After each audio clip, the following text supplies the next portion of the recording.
Hi everyone, I hope you are doing great. So welcome you all back to another lecture. So this is going to be one shot of your fourth chapter, that is environmental management. Now this is a very easy chapter. इसके जो भी questions आने वाले हैं, these are very predictable, like very logic based questions आने वाले. So आप लोग easily इस chapter से बहुत high marks score कर सकते हो. अब इस entire chapter में आप लोग सीखने क्या वाले हो? The first thing that we are going to study, that is going to be about the food chain. क्या क्या animals होते हैं, कौन कौन से trophic level पे होते हैं. So some basic things. After that we are going to talk about what is environment, what is ecosystem, इसमें क्या क्या चीजें होते हैं, ये सब चीजें बना किस चीजों का है, and all of those things. After that we are going to talk about pollution, different types of pollution, what is pollution, like pollution के कारण क्या क्या problems आपको देखने को मिलता है. अभी pollution के कारण आप लोग के जो environment है वो खराब हो गया है. So how can you conserve या फिर protect your environment? There are some illegal activities that goes around in your environment, तो उसको सबको कैसे रोक सकते हो. So all of these things you're going to learn. So it is a very easy chapter. तो इसमें से इस बार भी बहुत सारे questions आए थे. So we are going to discuss about those questions too. So now let's start with this chapter. So that is environmental management. So the first thing that is we are going to talk about, जो कि है आपके book में एक photo दी है on the first page only. So you can see there is sun से कुछ sunlight आने वाला है जिसको कौन absorb करने वाला है, that is going to be your plants. Now plants are known as the producers. ये लोग क्या करेंगे, खुद से photosynthesis करके खुद से खाना बना सकते हैं. Now this producers को कौन खाने वाला है, that is your grasshopper. So that grasshopper is nothing but your primary consumer. Primary consumers are those animals which are going to eat grass या फिर eat producers. So इसमें we have deer, we have grasshopper, etc. These are herbivores. Herbivores means what? They eat plants directly. They only eat plants. After that, तुम्हारा जो grasshopper है उसको कोई तो खाने वाला है. That is going to be your secondary consumers. These are carnivores who are going to eat herbivore animals. So that is your frog हो गया, छोटे fishes हो गए, etc. After that is secondary consumers को कौन consume करने वाला है, that is going to be your tertiary consumers. So these are going to again eat carnivore animals. Now इसके example में we have snake. Now after that the snake को कौन खाने वाला है, that is your eagle. So eagle is your apex predator. These are the top one जो top consumers है, जिसमें apex predators में आप लोग को eagle के साथ साथ we can see tiger, lion, etc. So this is nothing but food chain में एक लेवल को मैंने एक एक नाम दे दिया. एंड एट द एंड जब ये सारे एनिमल्स डेड हो जाएंगे, all of this living organism when they are dead, इन सबको खाने वाला कौन है, that is going to be your decomposer. So decomposers are nothing but your bacterias, either bacterias और फंगाई. ये दोनों में से कोई भी हो सकता है. सो यहाँ पे सिंपली मैंने क्या यूज किया, word microbes. Most probably that is going to be bacteria और fungus. So these are those organisms जो क्या करेंगे after death of all of these organisms, इनको डिकम्पोज कौन करेगा, your decomposers. So this was given in your book. So देखो यहाँ पे actually in nature food chain नहीं होता है, because you cannot be this straightforward कि ग्रास ओपर ग्रास को खाएगा एंड ग्रास ओपर को सिर्फ फ्रॉग ही खाएगा, ऐसा जरूरी थोड़ी है. They can be some other animals which can eat frog. And जैसे हमने देखा कि फ्रॉग को स्नेक खा रहा है, सो जरूरी थोड़ी your eagle can eat frog. So in nature actually में होता क्या है, क्या एग्जिस्ट करेगा, that is your food web, जहाँ पे all organisms are interconnected to each other. कोई भी किसी को भी खा सकता है. सो ऐसा फिक्स नहीं है कि कोई स्पेसिफिक चीज को खाएगा. No, your snake can eat frog, your snake can eat grasshopper, your eagle can eat grasshopper, your eagle can eat frog, eagle can eat snake, etc. So कुछ भी हो सकता है. So that is food web. After that, in nature we have some pyramid, जैसे कि trophic level हो गया, energy pyramid हो गया. तो one we need to remember over here, that is energy pyramid. See, the highest energy that is going to be in your primary producers, that is nothing but your plants. Plants के पास होता है सबसे ज्यादा energy. जो भी सन का energy आ रहा है वो सबसे पहले कौन एब्जॉर्ब कर रहा है, plants. So they are going to have the highest amount of energy. अब इसके बाद में जो भी हम लोगों ने 11 स्टडी किया, जो भी कंज्यूमर्स देखे, हर बार 10% एनर्जी आगे पास होता है. सो इफ प्राइमरी कंज्यूमर्स के पास 100% एनर्जी है, so the second one would they would just have 10%. उसके बाद में जो है उसमें सिर्फ 1%. सो एवरी टाइम 10% एनर्जी आगे जा रहा है, क्योंकि अगर मैंने कुछ चीज खाया, after that I am going to do some work, तो मैंने एनर्जी को यूज किया, तो मेरे बॉडी में भी एनर्जी कम है. And some amount of the energy get like मेरे बॉडी से हीट के थ्रू भी निकल जाता है. तो जो नेक्स्ट ऑर्गेनिज्म जो मुझे खाएगा उसको 100% एनर्जी नहीं मिलेगा, क्योंकि मैंने खुद बॉडी का एनर्जी को यूज किया और थोड़ा एनर्जी मेरी बॉडी से हीट के फॉर्म में निकल गया. सो उसको कम एनर्जी मिलेगा. सो ऐसे कर करके सब लोग को 10% कम करके ही मिलता है. So this is nothing but energy pyramid. Now the most important, अभी हम लोग प्रॉपर चैप्टर को स्टार्ट करें. Those were some basic concepts that you need to remember. So the first thing जो आपके पेज नंबर 1 पे ही दिया है ऑफ दिस चैप्टर, पहले लाइन पे ही there is one definition and for 2 marks it is very logical कि ये लोग पूछने वाले. सो define ecosystem and define ecology. There are two definitions. So what is ecosystem? Ecosystem is nothing but एक ऐसा जगह which is made by the interaction of biotic and abiotic factor. Now, what do you mean by biotic? Biotic is nothing but living organisms. And what is abiotic? Abiotic is nothing but non-living organisms. So what does ecosystem mean? Ecosystem क्या बोल रहा है कि कुछ living organisms और कुछ non-living organisms के बीच में कुछ interaction हो रहा है. That is nothing but ecosystem. Now, for example, right now I'm in a room. So there is sunlight, there is air. So these are non-living organisms. मैं इन सब चीज़ों के साथ इंटरैक्ट कर रहा हूँ. I am a living organism. तो हम दोनों के बीच में कुछ ना कुछ तो इंटरेक्शन हो रहा है ना. So this region, this place is nothing but an ecosystem, जहाँ पे कुछ non living organisms, non living things, that is nothing but your abiotic factors, और कुछ लिविंग फैक्टर्स जैसे जैसे कि तुम लोग का बायोटिक फैक्टर्स, इनके बीच में कुछ तो इंटरेक्शन हो रहा है. So this is nothing but your ecosystem. For 2 marks they are going to ask you. बहुत टाइम से पूछा नहीं बोर्ड्स में, शायद तुम्हारे इस बार में पूछ सकता है. दैट इज इन योर 2026 या फिर 2027. After that, what is ecology? Ecology is nothing but study of ecosystem. Very easy. Now, ये तो बहुत छोटा definition हो गया. I have to write it for 2 marks. So what I'm going to do, just मैंने अभी क्या बोला, ecology. देखो, eco means ecosystem and logy means study. So what is ecology? Study of ecosystem. तो इसको मुझे थोड़ा expand करने के लिए मैं क्या लिखूंगा? It is nothing but study of interaction between abiotic and biotic factor. जो इकोसिस्टम का डेफिनेशन है उसको थोड़ा मैंने एक्सपांड करके इसमें लिख दिया. लॉजिकल था. तो आई गेस तुमको इतना पार्ट समझ में आ गया. What is ecosystem and what is ecology? Ecosystem is nothing but interaction between abiotic and biotic factors. इसके स्टडी को आप लोग क्या कहोगे? Ecology. That's it. Now you might have observe, उसी सेम पैराग्राफ में वहां पे एक दिया है कि शायद से आप लोगों ने कभी ऑब्जर्व किया होगा, नेचर में there are so many living organisms, है कि नहीं? So there is cockroach, there are multiple organisms, worms and etcetera etcetera etcetera. क्या कभी आप लोगों ने सोचा है कि क्या इनका कोई पर्पस है कि ऐसे ही कुछ भी पड़ा है नेचर में? Actually in nature every organism का कोई ना कोई तो पर्पस होता ही है. दैट इज कि कुछ ना कुछ तो लोगों का काम है इकोसिस्टम में या फिर एनवायरनमेंट में. ऐसा कोई भी चीज ऐसे ही पड़ा नहीं. If there is something which is existing in our nature, उसका कोई ना कोई तो पर्पस होगा. अगर कुछ भी पर्पस नहीं होगा, at least it will be a food for another organism. So there is one term which is given in your book, that is जीवो जीवस्य जीवनम. इसका मतलब क्या होता है कि one organism is a food for another. See, right now, I am a food for some other organism.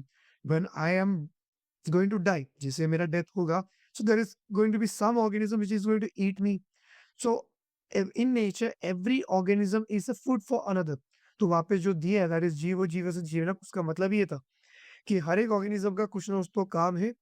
अगर कुछ भी काम नहीं पता, there is at least one role, that is कि वो ऑर्गेनिज्म किसी और के लिए खाना है.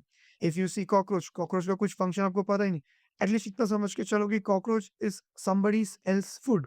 जैसे कि तुम लोग का फ्रॉग का खाना हो गया कॉकरोच. समझ में आ गया? सो that is what given over here. After that, this is very important. कुछ सालों से ये पूछा नहीं, आई गेस इस बार के पेपर में तो नहीं पूछा, इसके प्रीवियस ईयर में शायद से पूछा था. Now there are high chance कि इस बार ये पूछ सकते हैं क्योंकि थोड़ा टाइम से दिखा नहीं question. So for 3 to 4 marks this is very important table जो आपको करके जाना है, ये स्किप करना ही नहीं है. So right now we talked about ecosystem, तो वही उसी के बेसिस में ये टेबल है. So we know ecosystem is made up of 2 components, that is abiotic component and then what is going to be over here, obviously that is your biotic component. Now what can be non-living organisms? जो non-living things है वो 2 type के हो सकते हैं. या तो कोई तो चीज फिजिकल होगा या तो कोई तो चीज केमिकल होगा. सो ये air, water, minerals, soil, sunlight, ये सब क्या है? These are non-living, but these are physical things.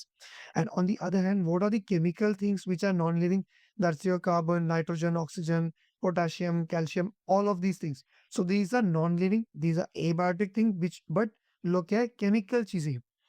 Now there are 2 types of chemicals also, जिसको मैंने divide किया on the basis of क्या उनके पास कार्बन है या नहीं है. That is nothing but inorganic and organic substance. तो यहाँ पे क्या आएगा? That is going to be organic substances. Chemicals में there are 2 types, organic and inorganic. अभी what is organic, what is inorganic? कोई भी एक एलिमेंट या फिर एक कंपाउंड जो मुझे मिला है, if it is made up of carbon then I am going to call it as what, organic. और कोई भी चीज जो मुझे मिला है which does not have any carbon, तो उसको मैं क्या कहूंगा, inorganic. So inorganic example is very straight forward, that is hydrogen, oxygen, nitrogen etcetera. इसमें कार्बन होगा, ऑब्वियसली नहीं होगा, these are atoms. And your protein, carbohydrates, fats, these are organic substances. क्यों? क्योंकि ये क्या चीज का बना है, कार्बन, कार्बन के बने। For example you might know carbohydrate cake example, that is C6H12O6. What is C6H12O6? That is nothing but your glucose. So glucose is made up of carbon ना, तो carbon दिखा कि नहीं? So your carbohydrate, protein, fat, these are nothing but your organic substances. I hope ये बहुत easy था. Now non-living part हम लोगों ने देखा. Now the living components, that is biotic components. So we saw there are some organisms which can make their own food. So they are known as autotrophic. Autotrophic मतलब क्या होता है कि ऐसे organisms which can make their own food, जिसको हम लोगों ने producers कहा, which are nothing but your plants. तो ये समझ में आ गया ये part. So plants are nothing but your producers. They are going to perform photosynthesis. So that is the reason we call them as autotrophic organisms. So अभी जो लोग खुद का खाना नहीं बना सकते, what are they? They are known as heterotrophic. Heterotrophic is nothing but ऐसे organisms which are dependent upon somebody else, जो किसी और के ऊपर dependent है. So there are two organisms which are dependent upon others. So that is going to be your animals, जो दूसरे animals को खाने वाले, या फिर दूसरे या तो producers को खाएंगे या तो लोग animals को ही खाने वाले. And then there is your decomposers. So animals are nothing but your consumers. And your decomposers are nothing but, यहाँ पे देखो multiple answers आप लोग लिख सकते हो. Microbes लिखो, बैक्टीरिया लिखो, फंगस लिखो, एक्सेट्रा. तीन चीजें लिख सकते हैं. Now there is one more word which I want to introduce, that is saprophytes. जो आपका फंगस है, these are saprophyte. मतलब क्या है कि ये लोग दूसरे के ऊपर तो डिपेंडेंट है, so these are heterotrophs. But आपको फंगस कभी भी जिंदा चीजों के ऊपर नहीं मिलेगा. You are going to find them on dead decaying animals. जो डेड बॉडी सड़ रहे उनके ऊपर आपको देखने को मिलेगा. So, जो फंगस है दूसरों को खा रहे, but to be more specifically वो डेड डीकेइंग एनिमल्स को खा रहे. So that is the reason we call them as saprophytes. Just an extra term that you should remember. Now animals में भी हम लोगों ने लेवल्स देखे थे. So there was primary consumer, secondary consumer, and then there is tertiary consumers. So I hope ये part आपको easily समझ में आ गया होगा. दिस इज नथिंग बट जितना भी हम लोगों ने डिस्कस किया अबाउट इकोसिस्टम, उसको हम लोगों ने एक ग्राफिकल या फिर एक टेबल फॉर्मेट में देखा. सो ये 2 to 3 मार्क्स के लिए आ सकता है. वेरी इंपॉर्टेंट, इसको आपको करते जाना ही. After that there is very important concept. ये अभी जो प्रीवियस एग्जाम दैट इज 2026 के बोर्ड्स में ये आया था. Very logical question. So there are high chances ये वापस रिपीट भी हो सकता है या फिर स्किप भी हो सकता है. So we never know. Just see what is given over here. So यहाँ पे बोला गया है कि एक पैडी फील्ड का case study. Now what is paddy field? It is nothing but rice का फील्ड. कौन सा फील्ड? राइस. सो दे से कि दे हैव गिवन कि यहाँ पे कि सदर्न पार्ट ऑफ इंडिया या वहाँ पे पैडी फील्ड्स बहुत ज़्यादा होता है. तो वहाँ पे ना फ्रीक्वेंटली यू कैन सी जो आपका ग्रास ऊपर है बहुत अटैक करता है वहाँ पे. सो जब ग्रास ऊपर का पॉपुलेशन बढ़ेगा तो उनको खाने के लिए योर फ्रॉग का पॉपुलेशन विल आल्सो इंक्रीज. जब फ्रॉग बढ़ेगा तो स्नेक भी बढ़ेगा एंड सो ऑन. तो this is very logical. Now the question is कि व्हाट वुड हैपन अगर सडनली, इसमें आपको फूड चेन के बारे में याद रखना है, सडनली फ्रॉग का पॉपुलेशन डिक्लाइन हो गया. सो वी हैव प्लांट्स, उसके बाद में we have what, that is your grass over. उसके बाद में we have frog, then we have snake, we have eagle. Just a minute, this is eagle. ठीक है, ये क्या बन गया? कुछ तो हाँ ई बन गया. So what would happen if frog का पॉपुलेशन सडनली डिक्लाइन हो गया, ये इसका पॉपुलेशन सडनली डिक्रीज हो गया. So what will be the effect on paddy field अगर आपका फ्रॉग डिसअपीयर होगा? तो फर्स्ट क्वेश्चन, अगर फ्रॉग कम होगा तो सबसे पहले क्या होगा, आपका जो ग्रासोपर है उसका पॉपुलेशन विल इंक्रीज, बिकॉज अभी ग्रासोपर को खाने के लिए कोई है ही नहीं. What about snakes? स्नेक का population will decrease because they don't have frog to eat. Logical था. सो जो कौन से कंज्यूमर से जो डिक्लाइन होने वाला, कौन से कंज्यूमर से जो इंक्रीज होने वाले? सो आपको जो ग्रासोपर्स है इनका पॉपुलेशन इंक्रीज होगा क्योंकि फ्रॉग है ही नहीं खाने के लिए उनको. एंड स्नेक का पॉपुलेशन डिक्रीज होगा क्योंकि स्नेक को कुछ खाने को मिल ही नहीं रहा. Now in short tell me what will be the overall effect कि अगर फ्रॉग का पॉपुलेशन कम हो गया तो ओवरऑल इफेक्ट क्या होगा? That is going to be disturbance in your ecosystem. आपको जो इकोसिस्टम है वो अनबैलेंस हो जाएगा, डिस्टर्ब हो जाएगा। So it is very important, हर एक एनिमल का population has to be maintain. कोई भी आगे पीछे हो गया so entire ecosystem will be disturb या फिर अनबैलेंस होगा। So these were the questions जो अभी रिसेंटली बोर्ड्स में आया था। Now there is one more definition that you need to remember. पहला हमने डेफिनेशन देखा था, that was ecosystem and ecology. Second important definition that is going to be environment. So they are going to ask you define environment and its types. So simple है, environment is nothing but it is a broad concept. मतलब क्या है कि environment में सब कुछ चीजें आएगा, that is nothing but physical, chemical, biological, living things, non living things, everything जो भी एग्जिस्ट कर रहा है, ये सब कहाँ पे होने वाला है, that is nothing but in your environment. So environment is a bigger concept जिसके अंदर we can consider there are multiple ecosystem.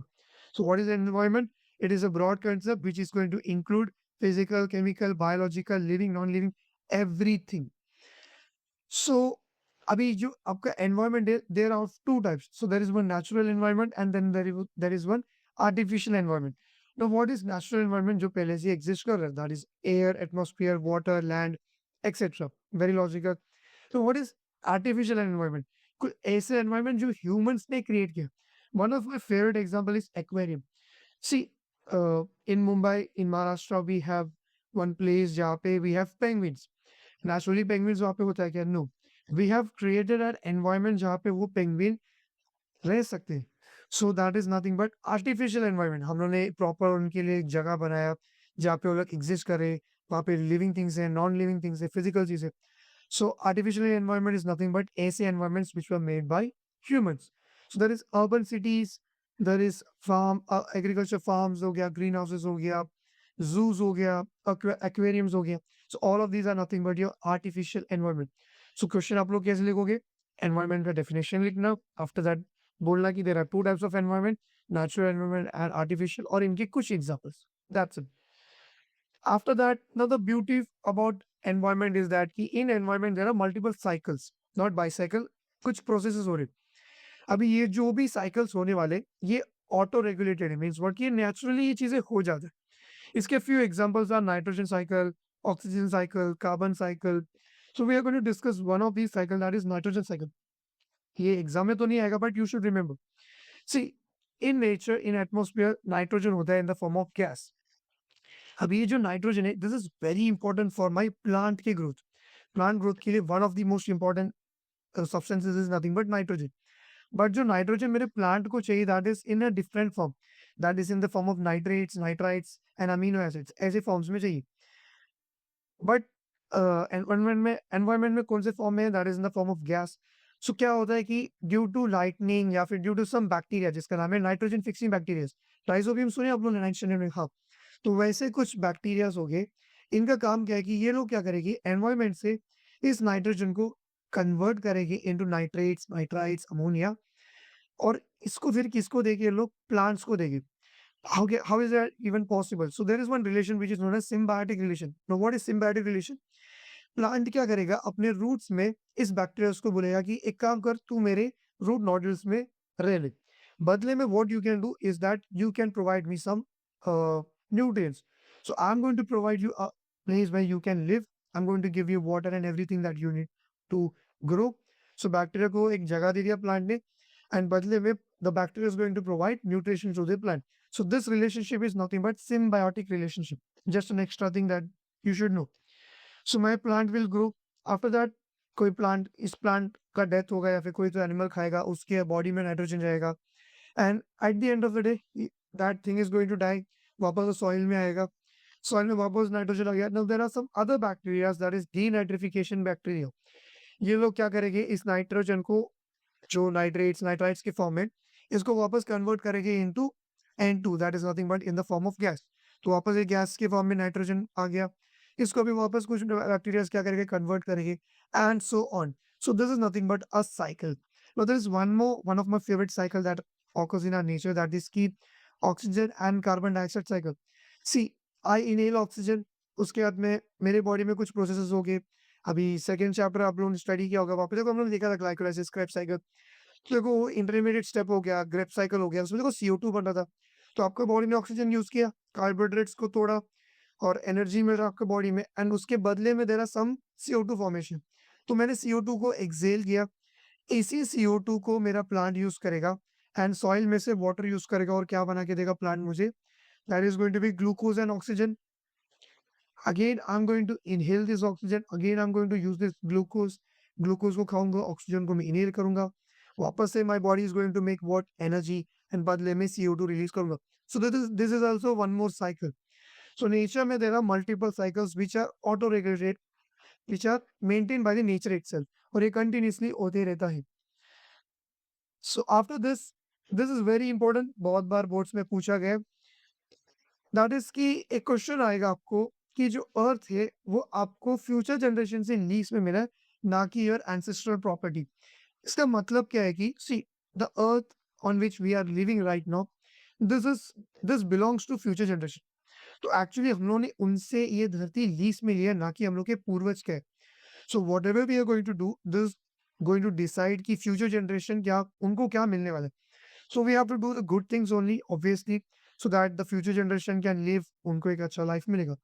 So that is nothing but, यहाँ पे ये क्वेश्चन दिया है.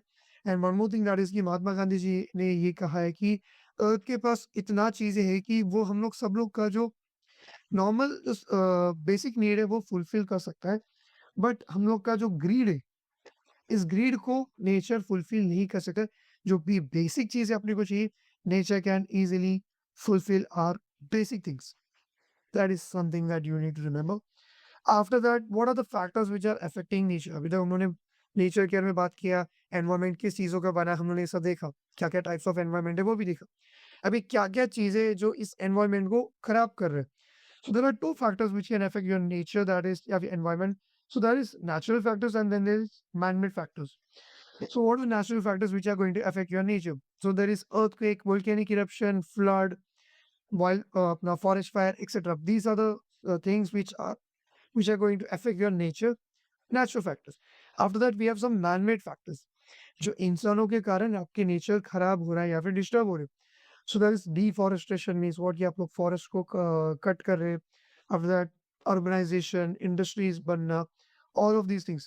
Now there is industrial pollution. अभी यही है तुम लोग का next topic, that is pollution. So this is going to be third important topic, like definition point of view. पहला definition हम लोगने देखा था, that is ecosystem. Second वाला हम लोग देखा था, that is की environment. Third important definition for 2 marks या फिर for 3 marks they are going to ask, that is going to be pollution. So define pollution and its types. Very easy. What is pollution? I'll keep it very easy. Pollution क्या होता है कि कुछ ऐसा disturbance जो unnecessary, कोई भी pollution necessary होता है? No. So it is something which is unnecessary, बिना मतलब का कोई तो डिस्टरबेंस आ रहा है एंड इट इज अनएक्सेप्टेबल. माना आपको एक्सेप्ट करना पड़ रहा है, but you should not accept it now. So that is nothing but pollution. So what is pollution? It is nothing but unnecessary and unacceptable changes जो आपके सराउंडिंग में हो रहा है, इसी को आप लोग क्या कहते हो? Pollution. Due to natural activities या फिर due to human activities. So this is nothing but environmental pollution. Now you know few examples of pollution, जैसे कि air pollution, water pollution, soil pollution. तो आपके बुक में एक बड़ा सा टेबल दिया है. Now let's discuss about this table. ज़्यादा डिटेल में नहीं, बेसिक कंपोनेंट्स हम लोग स्टडी करेंगे. तो एयर पोल्यूशन किस चीज़ों का बना है? That is nothing but carbon dioxide, carbon monoxide. Always remember carbon monoxide is highly toxic. अगर ये हम लोग के बॉडी में गया तो बहुत ज़्यादा पॉइजन जैसा इफेक्ट करेगा. सो सल्फर हो गया, कार्बन मोनोऑक्साइड हो गया, हाइड्रोजन सल्फाइड्स हो गया. So all of these things, dust particles हो गया, सूट पार्टिकल्स हो गया, एस्बेस्टोसिस हो गया, all of these are the components. ये सब चीजें आपको एयर पोल्यूशन में देखने को मिलेगा. अभी ये सब पोल्यूशन आया कहाँ से? इंडस्ट्रीज, व्हीकल्स, तुम लोग का पावर प्लांट्स हो गया, सिटीज हो गया, आप लोग चीजों को जला रहे. So all of these are the sources for this air pollution. After that, what are the effects? Obviously, there is going to be respiratory disorders. कि आप लोग पोल्यूशन को इनहेल करोगे तो आपके लंग्स, हार्ट, ये सबको बहुत ज़्यादा इफेक्ट होगा. सो रेस्पिरेटरी डिसऑर्डर्स, कैंसर्स हो सकते हैं, हार्ट डिसऑर्डर्स हो सकते हैं. So these are the effects. And last में we have control measurements. How can we control? जो भी ओल्ड व्हीकल्स है उनको बैन करो.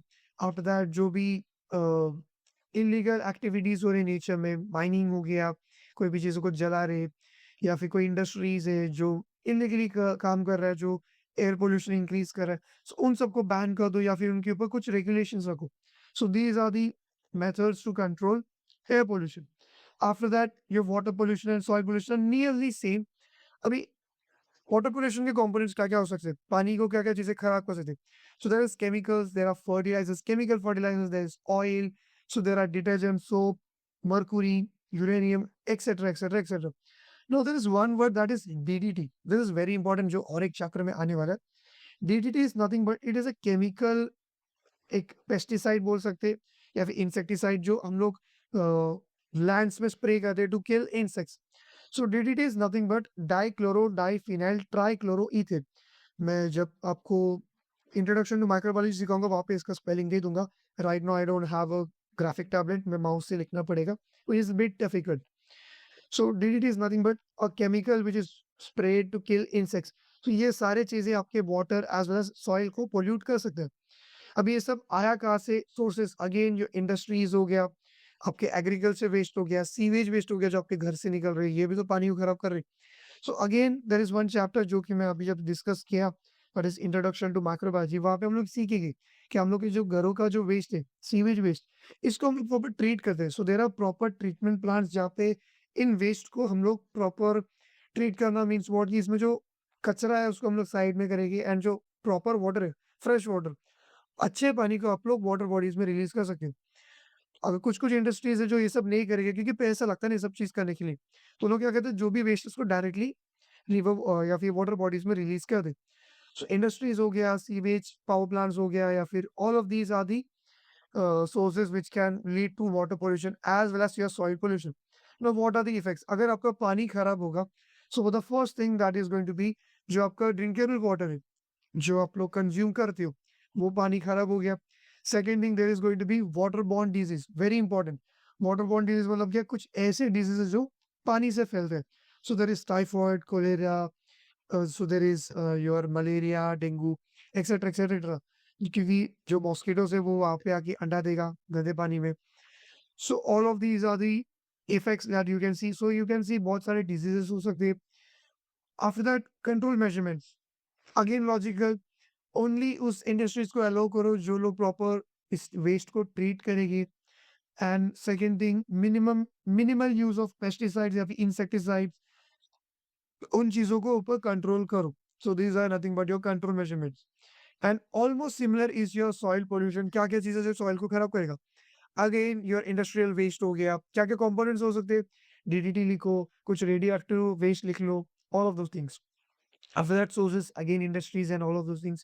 What are the effects? Soil खराब हो गया तो आपका आप जो एग्रीकल्चर का लैंड है, जो आप लोग कल्टीवेशन जहाँ पे कर रहे हो, वो लैंड हाथ से चला गया. अभी आपका सॉइल खराब हो गया तो आपको न्यूट्रिशन फूड वाला फूड भी नहीं मिलेगा. सो न्यूट्रिशनल डेफिशिएंसी फूड मिलेगा, and all of those things, plants का ग्रोथ इफेक्ट होगा, etcetera. And control measurements again the almost similar thing.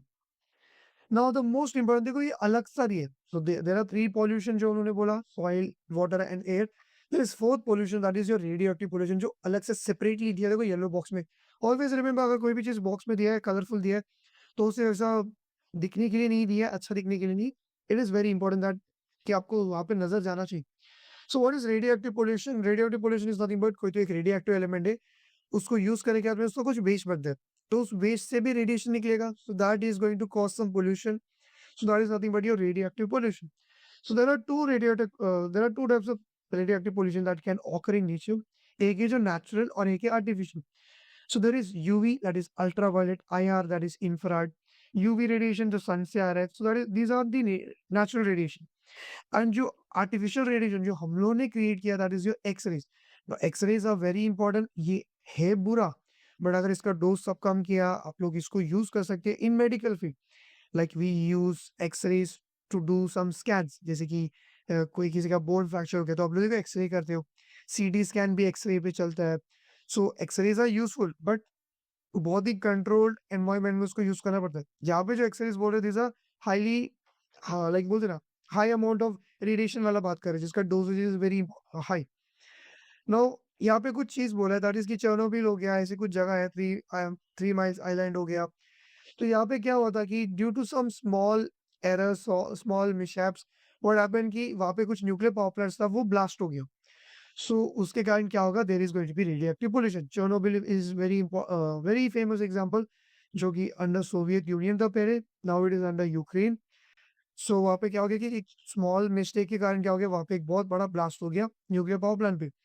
तो वहाँ पे अभी भी कंटिन्यूसली वहाँ पे रेडियो एक्टिव पोल्यूशन है, वहाँ पे we can not live. So अभी समझो कि there is some sort of pollution, radioactive pollution.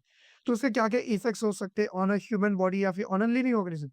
सो इस चीज को आप लोग को रट के जाना, there are only four things which is very important, इसको प्लीज करके जाना। So first is cancerous ulceration, that is nothing but cancer. छोटे-छोटे या फिर आपकी बॉडी में आपको पिंपल लाइक स्ट्रक्चर्स देखने को मिलेगा, that is nothing but cancerous ulceration. How can cancer occur? See, ये जो रेडिएशन है ये क्या करेगा, आपके सेल को आगे अफेक्ट करेगा, ये आपके जीन्स को खराब कर सकते हैं। जीन्स को खराब हो गया मीन, देखो अगर नॉर्मली आपका सेल, एक सेल डिवाइड होने के लिए 24 आवर्स लगता है ना, तो कैंसर कंडीशन में क्या होगा, एक सेल कुछ घंटों में डिवाइड करेगा, 20 घंटे या फिर 10 घंटे में। So in cancer what is happening कि रेडिएशन ने उसमें कुछ जेनेटिक चेंजेस किया कि आपका cell is multiplying very fast and that is nothing but cancer. So there is going to be cancerous ulceration. After that tissue in your body gets damage, genetic changes हो सकता है, genetic changes होता ही obviously. And the most important that is going to be vision is adversely affected.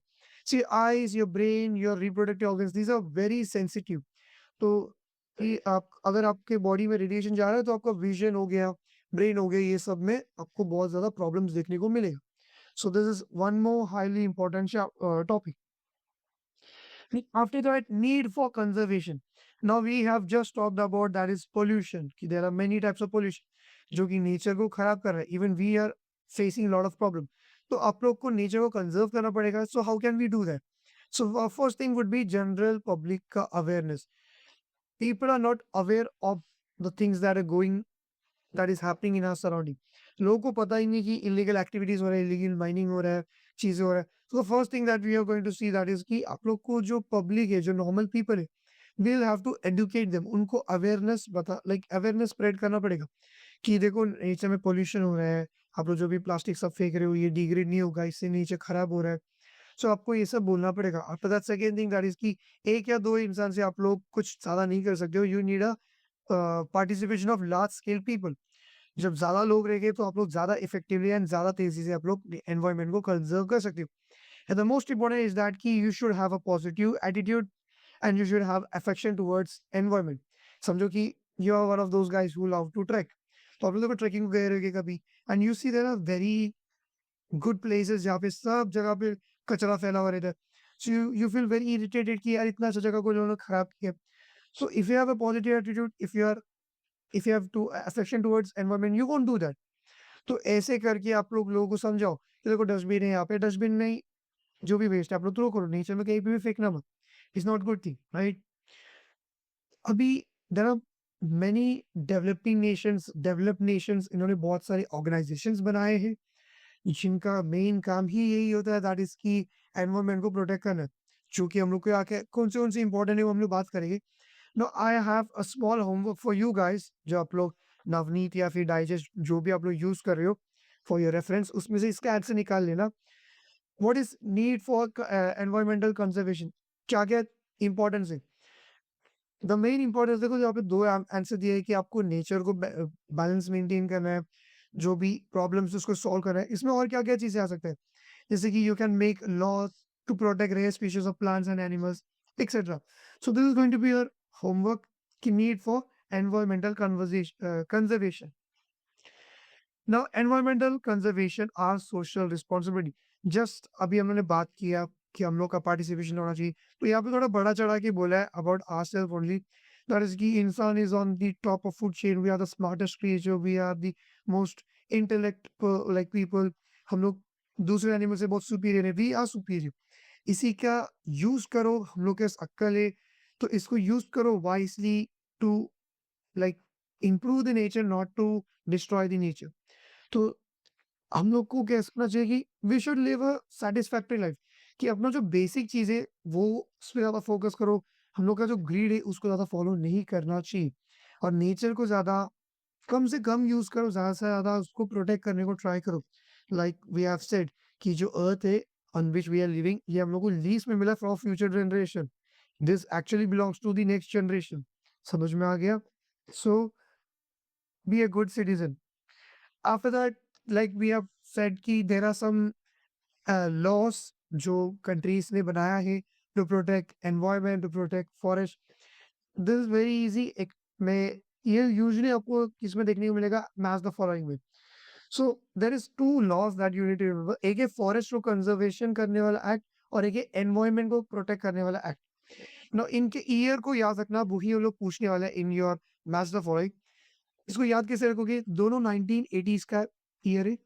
Forest is a small area, environment is a bigger area. Forest का जो conservation act है उसका year भी छोटा है, दैट इज 1980। और environment protection act, environment is a bigger concept और इसका ईयर भी बड़ा है, that is 1986। Just a stupid way to remember things. Now दोनों में सेम चीज बोला गया है, दैट इज कि जो भी लोग आपके एनवायरमेंट या फिर फॉरेस्ट को डिस्ट्रॉय कर रहे हैं या फिर कोई इलीगल एक्टिविटीज कर रहे हैं, माइनिंग कर रहे हैं, तो उनके ऊपर ये एक्ट लागू होने वाला है, उनके ऊपर ये एक्ट अप्लाई होगा। सो फॉरेस्ट कंजर्वेशन एक्ट में उसका पनिशमेंट क्या होगा? दैट इज कि that person is going to be sent to jail, prison में भेजा जाएगा उसको for 15 days. So imprisonment of for 15 days. Second one is environment. Environment बड़ा है तो उसका पनिशमेंट भी बड़ा होगा। तो अगेन सेम थिंग्स, कोई भी इलीगल चीजें कर रहे, एनीथिंग, अगर गवर्नमेंट को पता चल गया, डिपार्टमेंट को पता चल गया, तो यहाँ पे दो पनिशमेंट देखने को मिलेगा। इधर आपको 5 years के लिए जेल, 5 years ऑफ इम्प्रिजमेंट, और you will have to pay 1 lakh rupees. Very small amount ना, कुछ 20-30 लाख देना चाहिए था मिलेंगे। So these are the punishments and these are the laws that you need to remember. Very easy. Forest छोटा, environment बड़ा। Forest छोटा है तो उसका ईयर भी छोटा है, दैट इज 1980, और दूसरे वाले का 1986। Now there are some more laws, but these are mainly for wildlife, for animals, उनके प्रोटेक्शन के लिए 1972।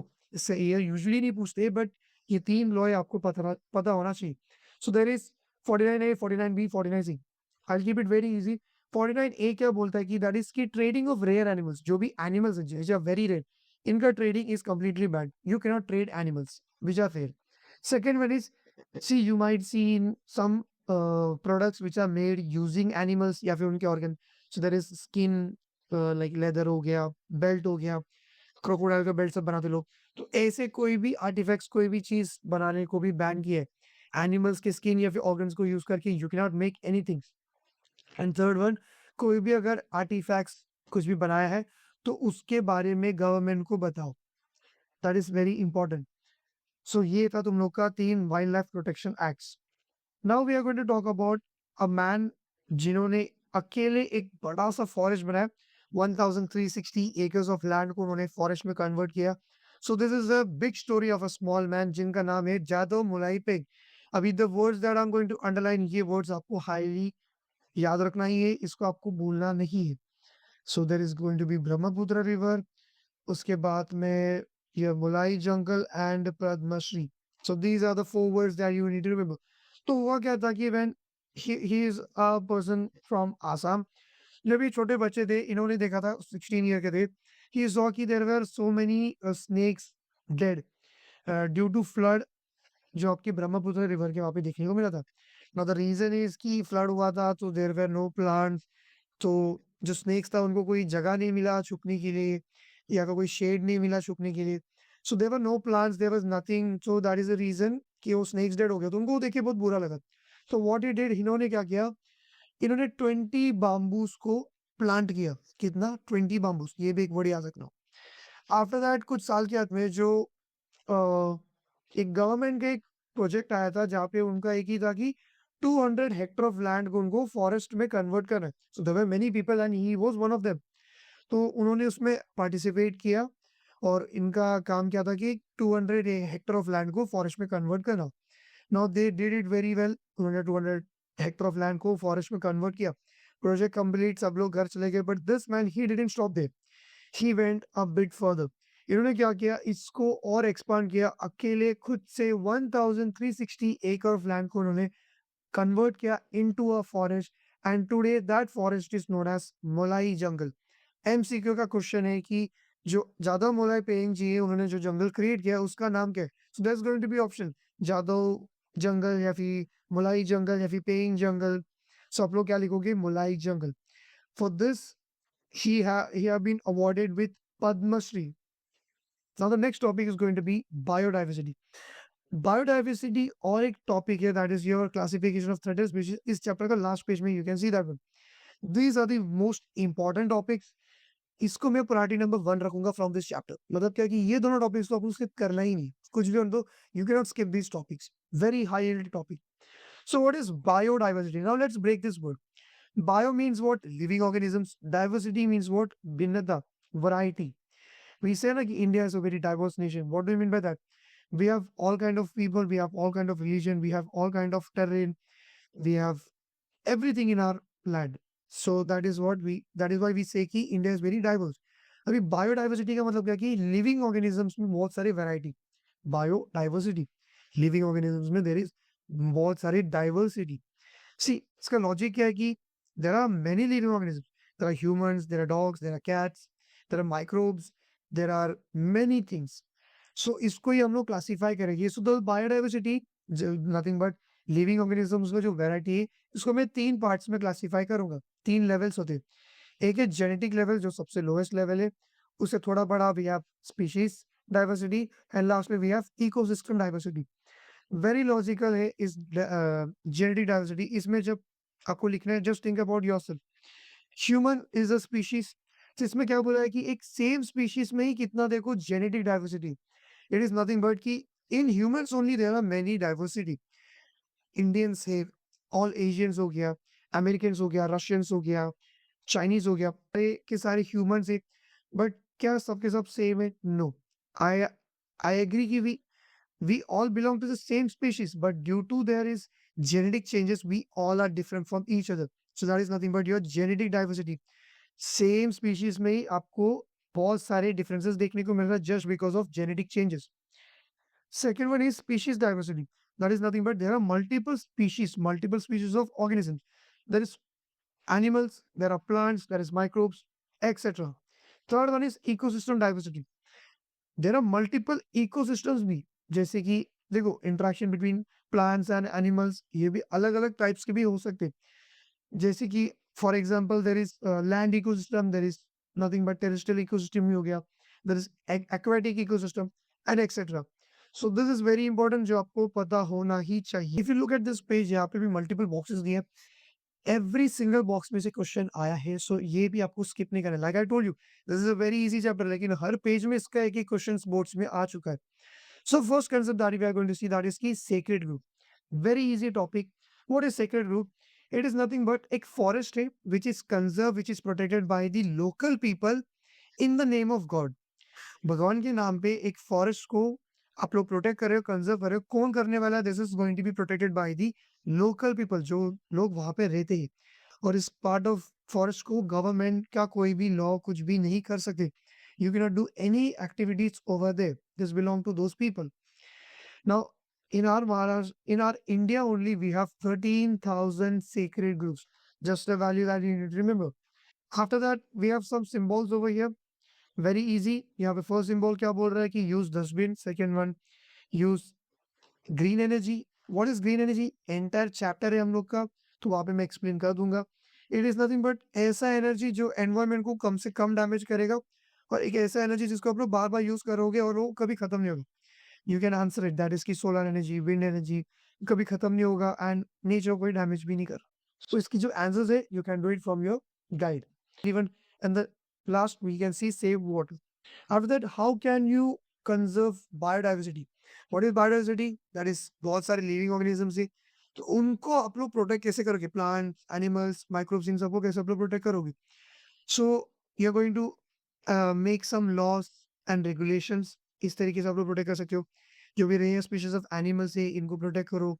जूस बनाओ, सेंचुरीज बनाओ, बायो रिजर्व्स क्लेम करो, या फिर जो भी जो भी प्लांट्स है, एनिमल्स है, जिनका पॉपुलेशन डिक्लाइन हो रहा है, उनकी पॉपुलेशन को इंक्रीज करने को ट्राई करो। So this are the methods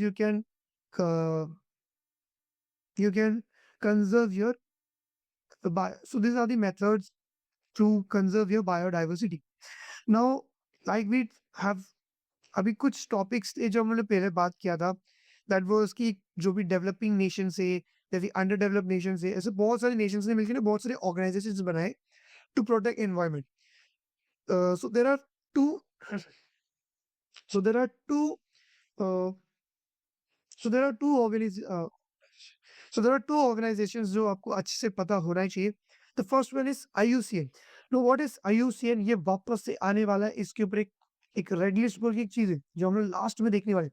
सो इसका फुल फॉर्म आपको पता होना ही चाहिए। So IUCN is nothing but international union for conservation of nature. एक इंटरनेशनल यूनियन है जिनका काम क्या है, नेचर को कंजर्व करना।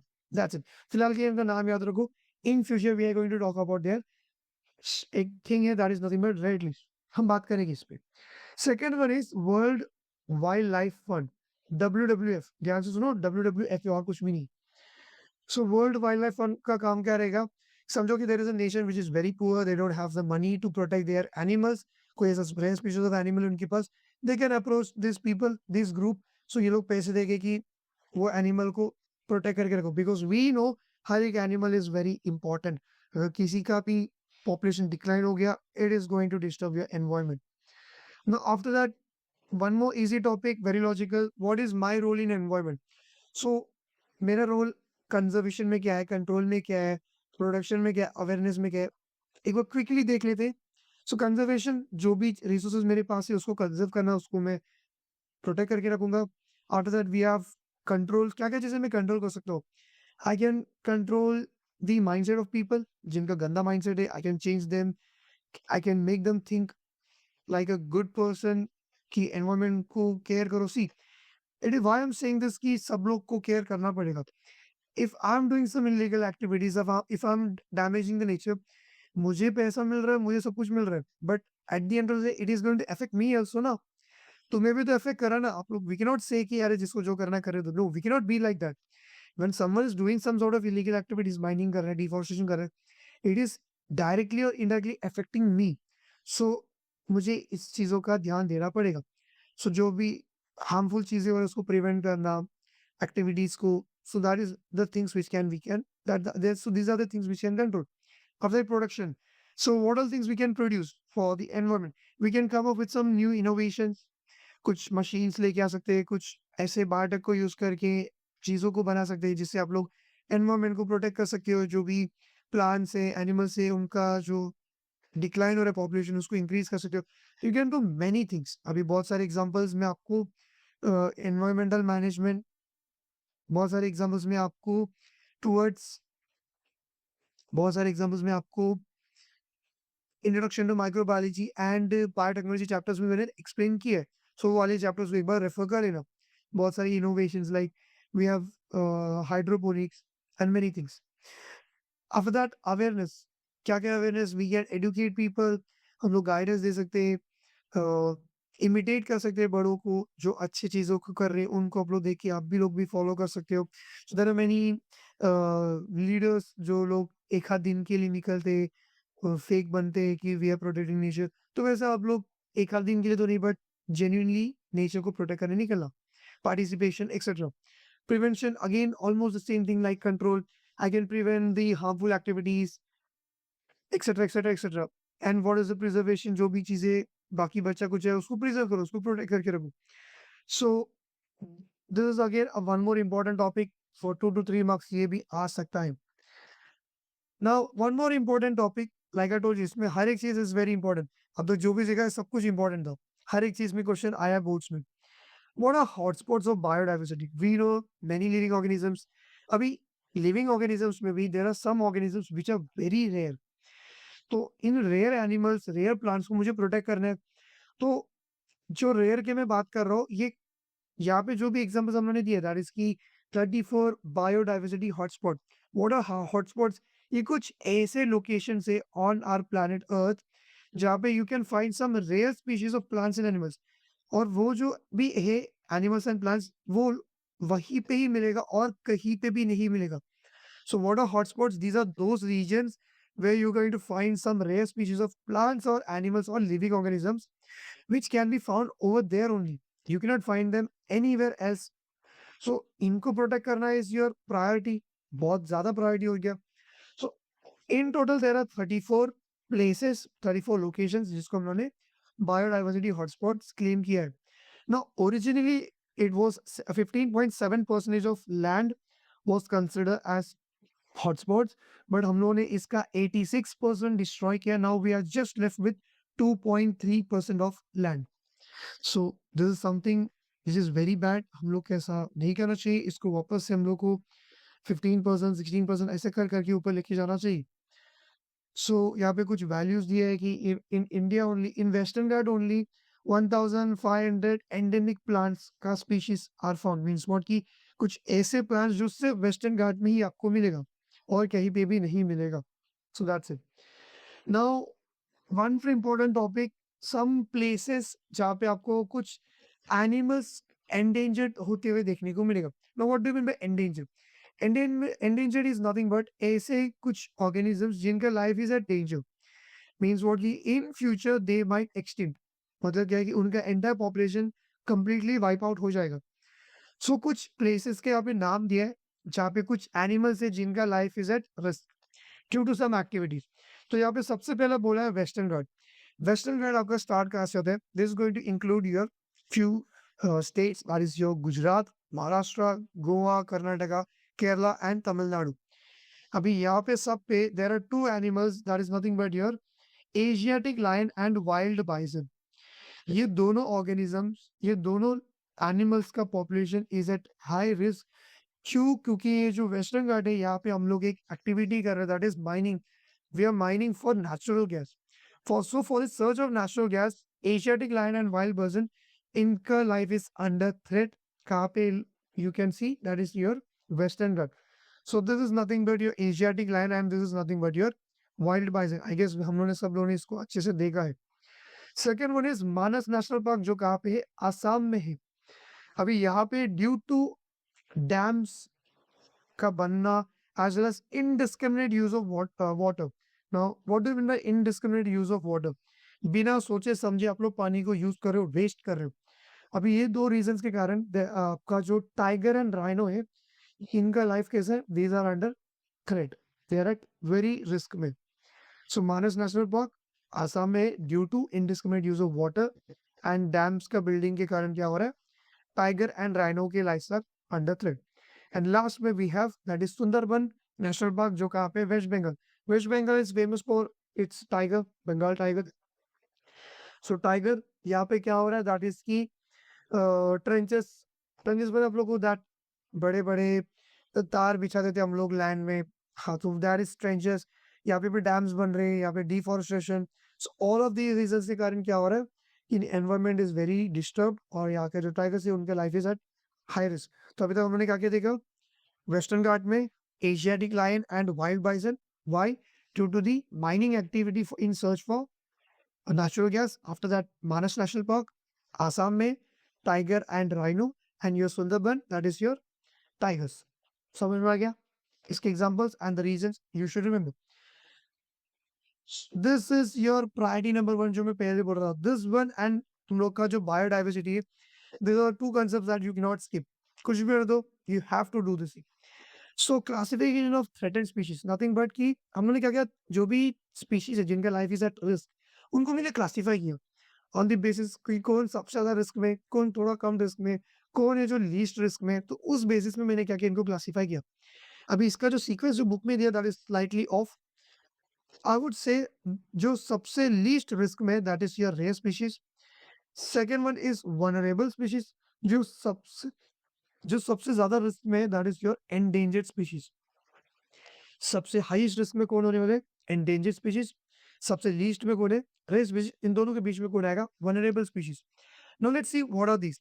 रेयर स्पीशीज का मतलब क्या है कि दीज आर दोस एनिमल जिसका नंबर डिक्लाइन हो रहे. These are becoming endemic. Endemic मतलब क्या है कि ये लोग कुछ स्पेसिफिक जगह पे मिलते हैं और वहां पे इनका पॉपुलेशन कम हो रहा है. So this is actually a bad thing. So these are becoming rare animals. So this are nothing but rare species. Population decrease हो रहा है. इसके दो एग्जांपल्स आर इसकी red panda and musk deer. याद रखने का ट्रिक है R for rare species, R for red panda. ठीक है, ये एग्जांपल्स आपको याद रखना ही है with their definition. So this is nothing but your red panda and this is nothing but your muscadium. After that, इनसे थोड़ा ज्यादा रिस्क में कौन है? That is your vulnerable species. ये लोग थोड़े और रिस्क में है. इनका population is very small, very low, and in future they might extinct if you don't act right now. Their life is at high risk. So इसके दो ही example, that is your tiger and lion. Very easy to remember. Know the highest risk वाले कौन है? That is your endangered species. ये ऐसे animal है जिनका population is extremely small, they are rapidly declining, and in future they will extinct. बहुत ही जल्दी इनका पॉपुलेशन एक्सटिंक्ट होने वाले हैं. So there are two examples. So there is lion tail monkey and lesser फ्लोरिकेन. So this is your lion tail monkey and this is your lesser florican. दोनों के नाम एल से स्टार्ट हो रहे. सो रेयर स्पीशीज का example क्या था? R for rare species, R for red panda and musk deer. ये लोग सबसे कम डेंजर में, they are in danger but कम. इनसे थोड़ा ज्यादा डेंजर में कौन है? That is lion tiger, which is nothing but your vulnerable species. जो हाईएस्ट रिस्क में कौन है? That is your endangered species, जिसमें आता है lion tail monkey and lesser florican. And the fourth one is going to be your indeterminate species. See, इनका जो reason हम लोगों ने एक स्पेशल ग्रुप क्यों बनाया?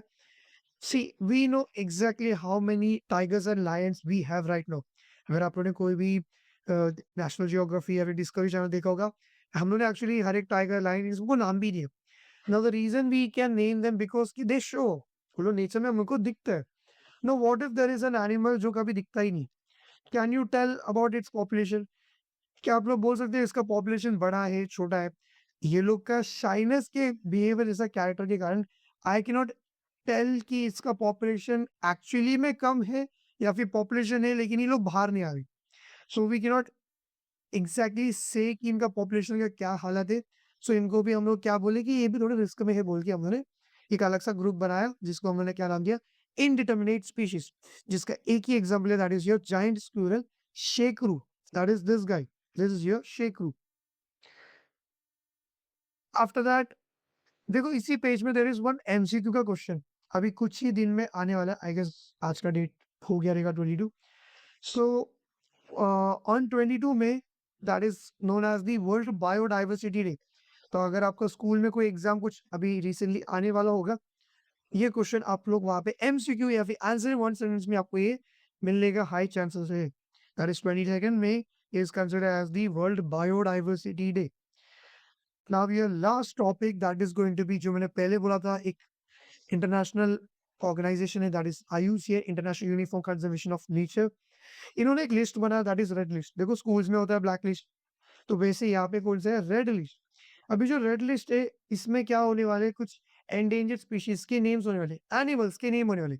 सो देयर आर टू पेजेस, दो पेजेस है. एक पिंक पेज होगा, एक ग्रीन पेज होगा.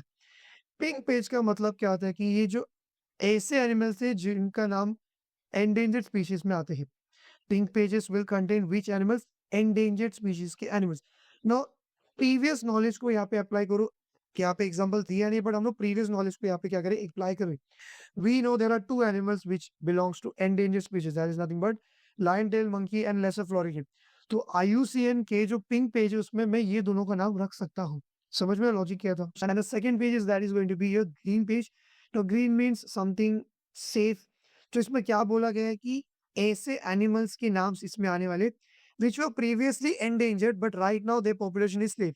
ह्यूमन लोगों ने या फिर नेचुरली कुछ ऐसे एक्टिविटी हुआ रहेगा कि इनका पॉपुलेशन वापस से इंक्रीज हो गया.